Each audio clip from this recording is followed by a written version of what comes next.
Hey everybody, it's Andrea Beck, dietitian. I'm recording from my computer today, so I kind of look like a little space cadet, but it's sadly become my new normal with all these recordings and Zooms. But I didn't want to skip this month and not get to talk to you about nutrition, so here we are.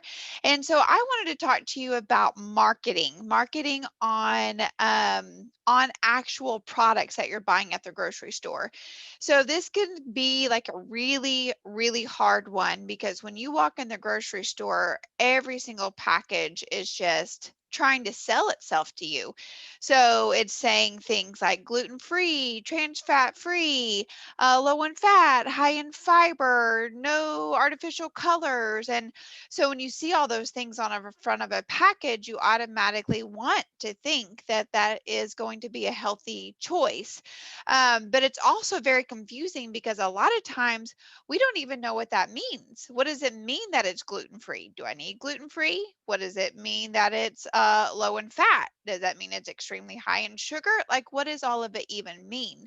So it can be very overwhelming when you look at a package and you're seeing all of these just different, selling points to you. So there's so much to say about the food label, but I just want to point out just a very few things just so that way you'll get yourself on the track of looking at the right things.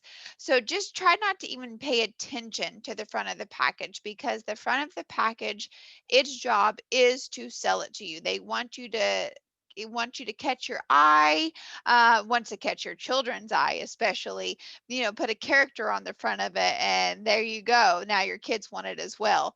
So just try to flip it over. Just go straight to the back of it, not even worry about what all the front of the package says. So, some things I want you to pay attention to. One is the serving size of the product. If the serving size is super small and it's not going to fill you up, then I probably wouldn't waste my time on it because if something tells me I can have like 9 little crackers and that's supposed to, or 5, some things will say 5 crackers, but are we having 10, 15, the whole package? So pay attention to the serving size of it. Next, I want you to look at the ingredients. I want you to go straight to the ingredient list. It will say ingredients in bold, and for there on, it will have the ingredients listed. If the ingredients is a paragraph long of things you have no idea what they are, how to say them, how to pronounce them, what even is this? Put it back. That's just kind of an automatic, like, there's so many things I've looked at, I'm like, what even is that? I don't know how to pronounce it, and so just put it back, and then that way there's no need to wonder what it is or where it came from or if it's good for you. If it's something that we don't even recognize, more than likely it's not that good for us. Another thing to look for is on the very first word is the word whole. So if it's something that is a grain, you want the word whole, not enriched, because then it's not a real intact product. You want the whole real food. So look for the word whole. Another thing is the first 3 ingredients are the main, what is mainly that product. So if sugar is in the first 3 ingredients, that is a red flag to you that the majority of the product is just sugar. So those are just some few tips just to get you started. Don't worry about the front. Just don't even let them try to sell you the product.